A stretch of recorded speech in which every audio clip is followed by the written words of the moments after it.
পর্যটকদের জন্য বর্তমানে বৈধ থাকা ৫ বছর মেয়াদী ট্যুরিস্ট ভিসা ফের সচল করেছে ভারত সরকার।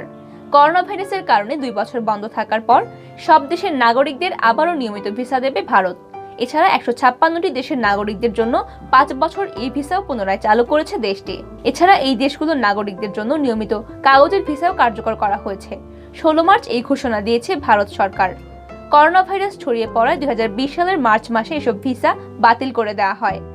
ভারতীয় কর্মকর্তারা আরও জানিয়েছেন, যুক্তরাষ্ট্র ও জাপানের নাগরিকদের জন্য পুরনো দীর্ঘমেয়াদী অর্থাৎ ১০ বছরের নিয়মিত ভিসাও সচল করা হয়েছে। এছাড়া এই দুই দেশের নাগরিকদের নতুন করে দীর্ঘমেয়াদী পর্যটক ভিসাও দেওয়া হবে।